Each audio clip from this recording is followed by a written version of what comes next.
she's on stage. I said, oh my gosh. I was eating all the food they have back in the room for us. Yeah, feel free. Every single thing I could find.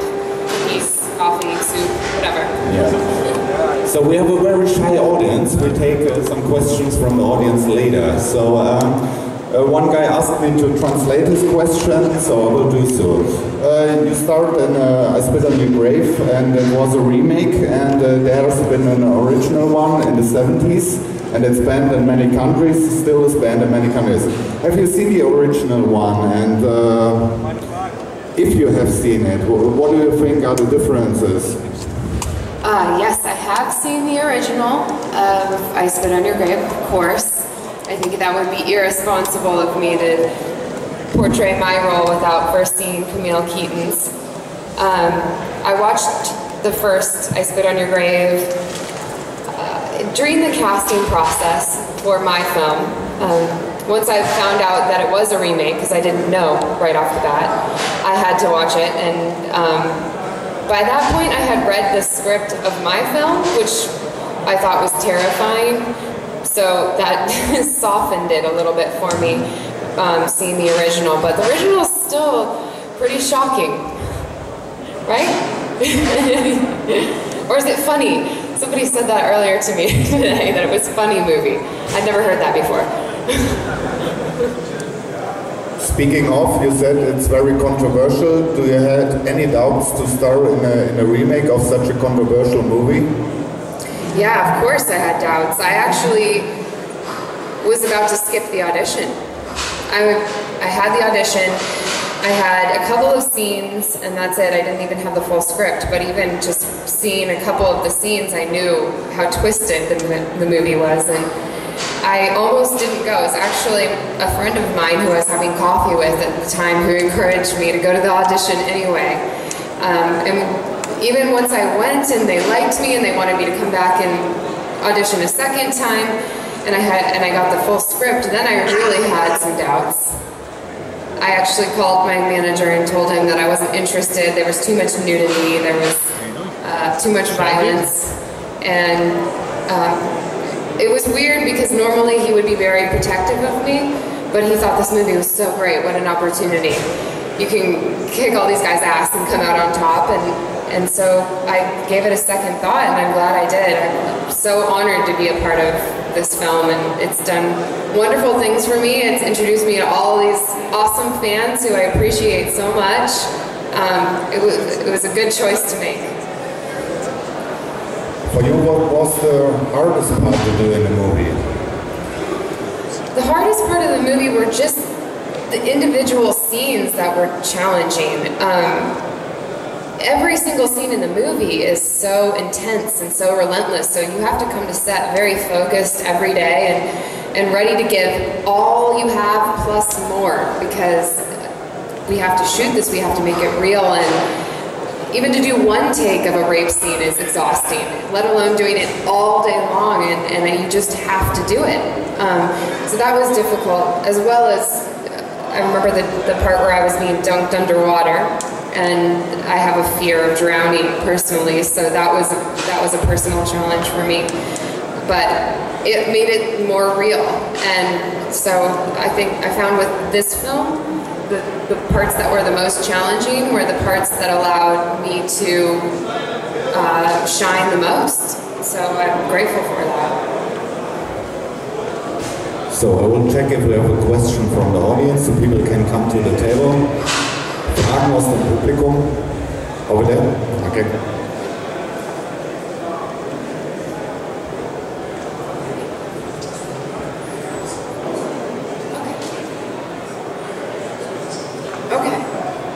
Okay, he asked how difficult it was to prepare for the role, and also what I thought about the second part of I Spit on Your Grave. You're talking about the one that just came out. Okay. As for the first part of the question, preparing for the role was not as difficult as shooting it. You can't prepare yourself too much for being attacked or being victimized, because then as a human being, the natural instinct is to guard yourself, and then you won't be able to experience all those emotions that need to be visible on screen. So I didn't do very much, and it wasn't very difficult. I just had a wonderful group of actors around me who were very good at being creepy, and I just reacted to them. I did do a little bit of development for the revenge part of Jennifer, to just make sure that there was something signature about what she looked like after this transformation, after having been through this ordeal, that we could visually recognize a change in the woman. And so I did a thing where I was practicing different looks, and the director and I decided that the best way to go about it would be to, and this is maybe simplifying it too much, but to actually put the head down and the eyes up. So we used that, and visually I think it's very intimidating on the screen, and it's come out well in photographs, so that's really the only thing I did to prepare. As for the second part, I am terrible. I should have watched it before I came here, but I haven't seen it all yet. I watched the first 20 minutes, and I have to be honest, I was terrified. I couldn't sit there and watch it because I don't know, I think I needed to like be happy later in the day, and I didn't think that would be possible if I continued to watch the movie. Has anyone seen the second part? Anyone? Yeah? And what do we think? Is it good? I've heard it's more brutal. So if mine was hard for you to watch, then beware of the second part. Perhaps I should buy it and watch it tonight, and we can talk about it tomorrow, but it is more, there's more torture, there's more gore in the second part. I'm disappointed to not be a part of it, but I'm also proud of my director for continuing to make a wonderful franchise. Stephen Monroe is a very talented guy and deserves to have a lot of attention, so I'm happy for him. So horror movies have become more realistic, and what do you personally think? Why are people so affected by those movies? Why do they like those kind of movies? I don't know. I mean, this is a good question to ask my fans.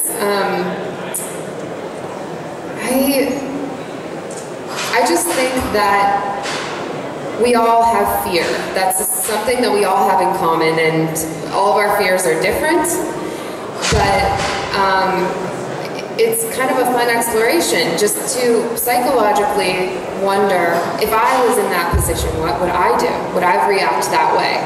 And I think that's why people find themselves attached to Jennifer Hills, because they think, and I've heard people say it today and at other conventions, I would have done the same thing, cut his balls off, yeah, you know, they love it. So maybe that's why, maybe it draws us all together. We all feel for whoever the victim of these movies are, and we want to believe that we're strong enough to persevere in some kind of a situation. What do you think? What I think? Yeah. Well, that's a tough question. Yeah, it is. It's a question for the audience. Yeah, it is a question for them. Right. Yeah, maybe we should ask some people. Yeah. Why they like horror movies. Yeah. So, who will be up to that challenge? Maybe we get someone from the audience and he has to tell when you like a horror movie, or especially I Spit on Your Grave. Haben wir jemanden, Come on, this is your chance. Haben wir jemanden, der sagt, warum er den Film gut findet oder warum er generell Horrorfilme gut findet? Kann gerne zum Mikro hier. They're so shy. They're so shy. Yeah, we don't bite. Oh, there's one guy. So, come on over here. Yeah. Yeah, we have a third mic.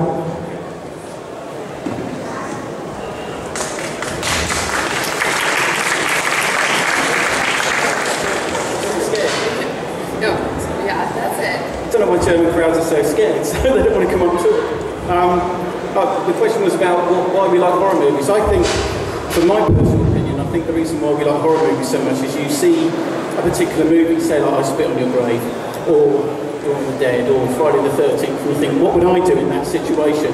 So your imagination runs wild, and I think sometimes with some shock horror movies, you will see on the screen probably a little bit too much, and some of the best films are the ones that you don't see, and it leaves it to your imagination.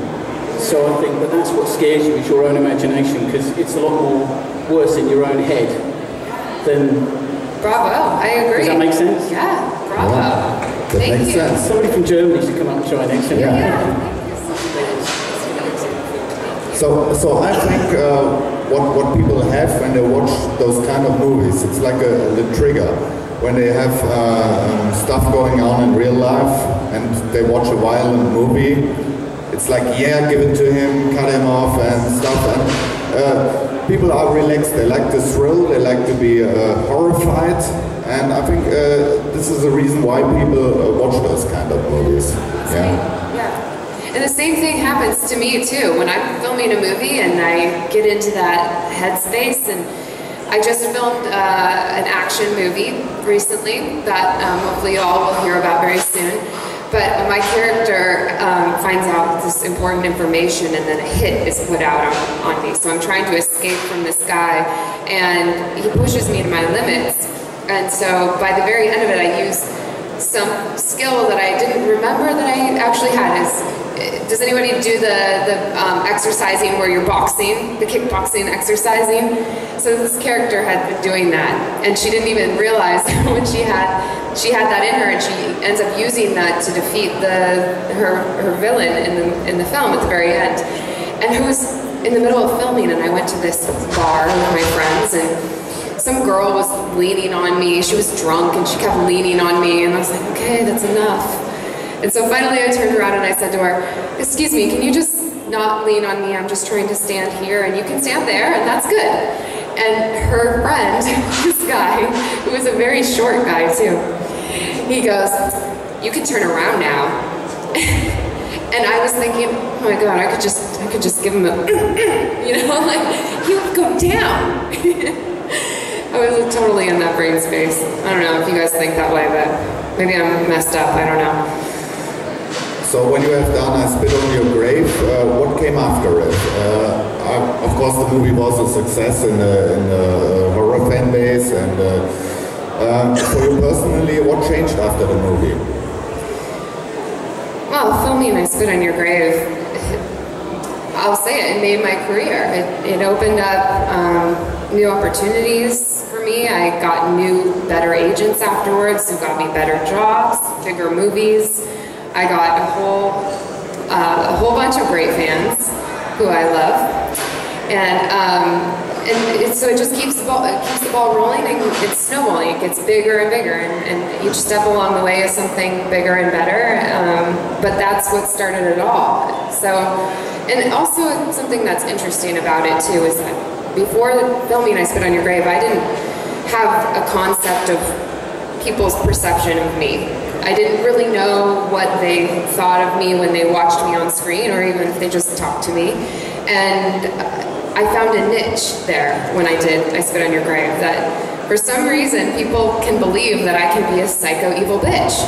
And so, you know what? I keep going with that. So since then, I've had many offers, and a few that I've accepted where my character is either evil, or maybe she's nice and then she turns evil, or something of that nature. So I've been able to have a lot of fun with it. I think this type of role is the most fun to play anyway, because you get to be devious and have different ideas in your head than what everyone else thinks you're thinking about, and so it gives you two sides to a character, which I love, and I've done a lot with since then. Yeah, some actors always say it's very hard to do comedy. Have you done comedy? Because most actors, they love to play villains, they love to play bad people. Yeah. So what do you think about that? Yeah, I think the grass is always greener. I personally have played a lot of evil people, and I love to be funny at one point in a movie, but not many people want to see that. They want to see me cutting off guys' balls and stuff. So I have to give them what they want.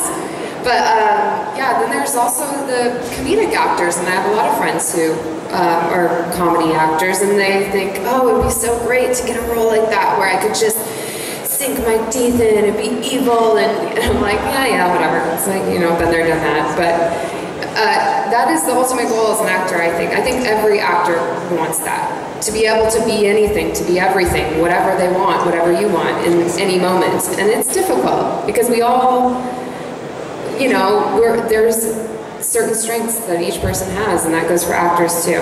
You guys look at me, and you probably could imagine me as one thing, but not as another. I don't know. But you've got to tell me what you want to see me as, and then I'll try to give that. So I think our time is up for today.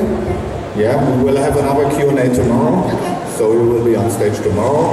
So let's just say thank you and give a applause to Mr. I said Mr. Oh my gosh. This was bad. To Miss Sarah Butler. Thank you so much for coming.